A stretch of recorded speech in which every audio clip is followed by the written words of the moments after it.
How's it going, George? Yeah, pretty good, thanks. What have you been working on? Well, just getting control of my low point really, because I've watched all the videos on YouTube and they all seem to say the same thing, where I want my low point in front of the ball but also hitting down on it because I've got an iron in my hand. So yeah, I'm just getting forward and down. Nice practice swing. And yeah, there you go. That's what I'm working on. Well, it's straight. Yeah, I've lost a lot of distance, but apart from that, it's About good. 170 yards. Something like that. Maybe this could be at the root of all the problems, because, George, I can't see you hit it like this any longer. Let's go inside and let's sort this out, eh? This is something we see all the time, focusing on keeping your head down, covering the ball, low point forward, in the hope that you're going to get that compression, or the expectancy that you're going to get that compression. But what we need to do is we need to, first of all, see what's really going on, and that's going to give us a bit of clarity, and then we can actually apply ourselves in, I think, a bit of a more meaningful way. Sounds So good. let's have a look. So we've got this board here that's going to show us the strike location. Yep. We've got launch monitor on. Let's play a couple of shots and let's just see what this low point, this focus on low point's doing. Okay. That was a pretty good one. So let's have a look at that. So we've got a low point at 1.5 inches after the ball. That's pretty good, isn't it? Yeah, and angle of attack 1.8 down. So you'd assume that you're going to be striking that ball out the middle, but Yeah. you kind of thinned it. Not even any contact really with the board, can you see? Yeah, haven't really disturbed that at all, have I? Not at all. So this data actually debunks that myth that we need to get the low point forward, angle of attack down, in order to ensure that perfect strike. It is absolutely part of the equation, but what we've got to do is we've got to match it with a release.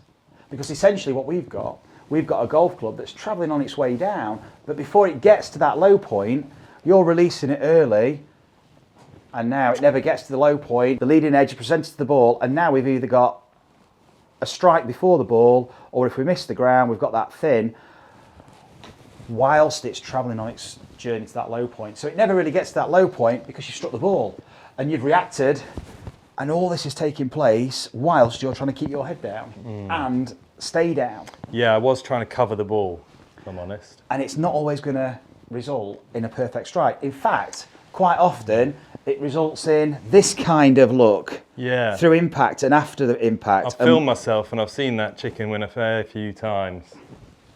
And it does feel a bit bottom groovy to me. Exactly, and you might also find that when you do strike it well, you don't even get that much more distance with your longer clubs. So you might get a decent distance with your 7-iron, quite high flighted, looks nice, but then as soon as you go to a 6, a 5 and longer, all the distances kind of bunch up. That sounds familiar, yeah. Because we're adding loft, and therefore when you do actually get a good strike, the dynamic loft is so high, it just launches quite high, then it starts to spin. Yeah.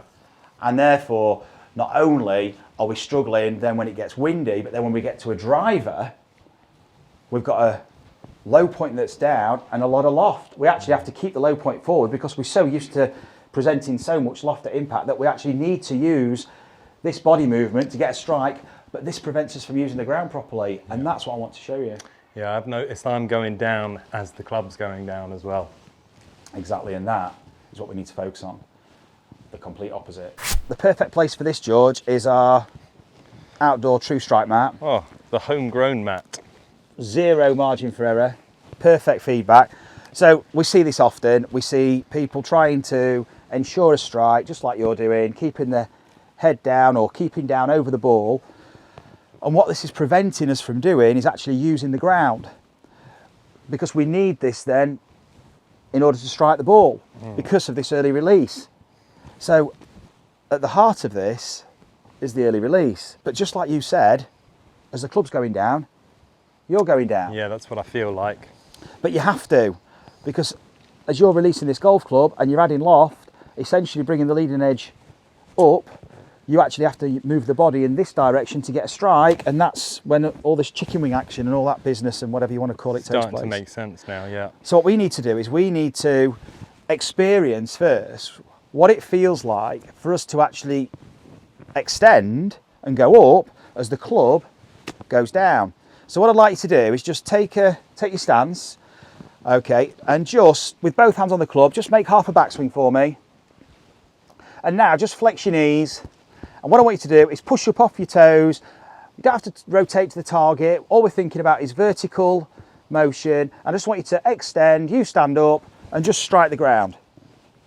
Perfect. And this may feel a completely different move to moving down as the club's moving down, because you're actually moving in two different directions now. Feels totally different to what I was doing 5 minutes ago. Yeah, try it again for me. So now we've got extension, now we can use the ground, now we can push off, use this vertical force and actually release the club at a later time in the golf swing, which is much more beneficial for providing that downward angle of attack. And I can feel a lot more power going up than I could when I was going down. Brilliant. And what I'd like you to do is just feel the leading edge for me, because I just want you to just run your finger along the leading edge. Now that's the part of the golf club we want to cut through the turf. So just have another swing for me. So we're just raising our awareness to that leading edge and just get used to springing. Think of the body as a spring, as a piston. Swing up and then just for the exercise, flex, load into the floor. You'll feel a bit more load through your feet into the floor. Now spring up off the toes and take a divot. Brilliant. That's the start of releasing the club at the right time to make the most out of that forward low point and downward angle of attack. So just take a couple of shots off our true strike mat, half swings and just feeling that spring. Nice. Different feeling? Absolutely. I felt myself go up, but perhaps I didn't go down enough first. So this is a really important dimension for low point, how much you're going up and down. Beautiful. Stripe show. Now, George, being the experienced professional that he is squaring this face up. But quite often, what you might find is, when you do this exercise, is that now the release is much later. So the early release that George has been using, not only for power, was also for squaring the face up. So now the release is later, that mechanism for squaring the face isn't there anymore.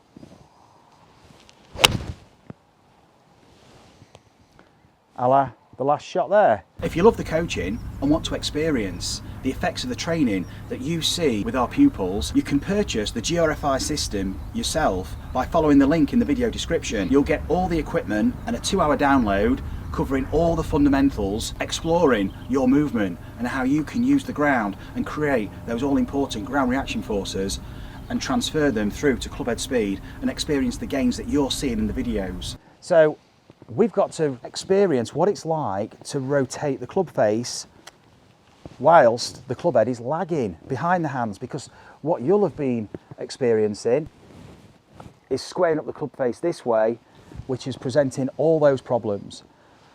But if you do try and delay the release, you might have been holding it off, you might have even been sequencing the body so much better and creating more lag, a later release, but suddenly you experience complete chaos with the golf ball, particularly leaving it out to the right, block pushers, slicers. What's instinctively going to happen is you're going to revert back to what you used to do in order to square the face up. So as soon as you start thinking about keeping the ball straight, the only mechanism that your body recognises is the old mechanism, the early release. And now it's catch-22. You're trying to make these changes, but by doing so, it presents such a problem with keeping the ball on the planet that you go back to what you were doing before. So we need a two-pronged attack. We need not only to sense releasing the club later, which is what we do in here, but we also need to recognise what it's like to square the face. And this is where the toe deep divot comes in. So George, if you want to explain now what it's all about using the toe deep divot drill. Yeah, so what we see a lot of the time with our students is that, as Marcus explained, they're using this kind of flexion extension of the wrist to square their club face up, which means they have to start releasing it early to get that face anywhere close to square to get them a golf shot anywhere near their target. And so what we explore with them is, instead of this flexion extension, and there will be a bit of that, we're looking at a rotation of the face about this shaft. So this movement will feel very different in this space in relation to what you're experiencing through the hands, the forearms, the wrists, and the movement of the club face, as opposed to this space here. It's the same action in terms of rotation of the face, albeit maybe a little bit more restricted in this space through tensioning, through the wrist, range of motion available. And that's why most people assume closing the face happens in this space. But that's way too late, and that encourages an early release because it's this orientation here which feels more comfortable to rotate the face. Whereas this will feel very different. But this is where the magic needs to happen. This is where the face rotates, the toe starts to rotate down, and this now provides an opportunity for you to jump and use the rotation of the club. So George, if you want to just... So same exercise as before, just allowing the toe feel like we're going to take the divot with that toe end of the club. Yeah. Brilliant. And so after the shot's been played, you can see the face is rotated, and this is a real good indication that George has rotated that face through impact.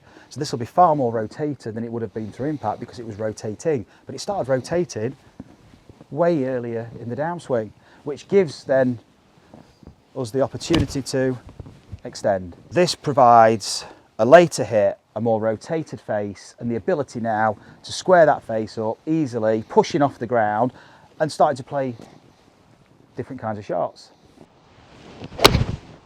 Awesome. So what we can start to relate to now is the outcome.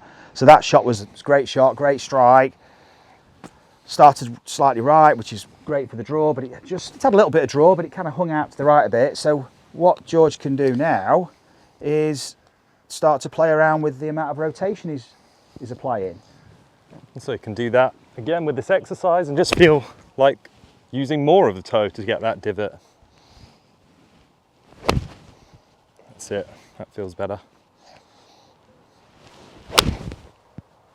Great shot. So what did you feel in that swing, George? Far more rotation of that shaft, started to let the toe rotate, but also felt I was going up as the club was actually going down.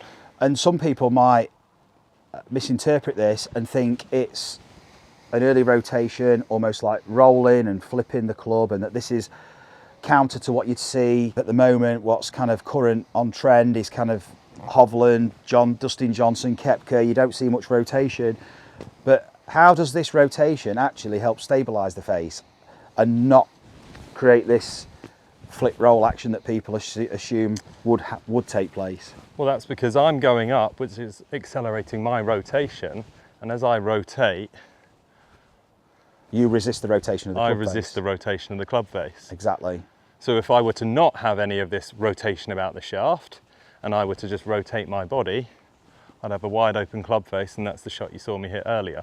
Exactly, and that's why it might put you off exploring deeper in your practice, because often we fall at the first hurdle and go back because we're presented with some adversity that we're not actually attuned to and able to overcome. But this is the toolkit for you to develop awareness, play around, and start to find that ball flight whilst all the time improving that sequence and using that angle of attack and low point in the optimal way. So George, if you want to play a perfect shot, pushing off, rotating the face, late release, and if he gets this right, he's going to reply to every one of your comments on this video. Oh, so get posting below, guys, because he's got some work to do, because that was absolutely bang on. And that's how you get the angle of attack, low point, working for you because of that late release.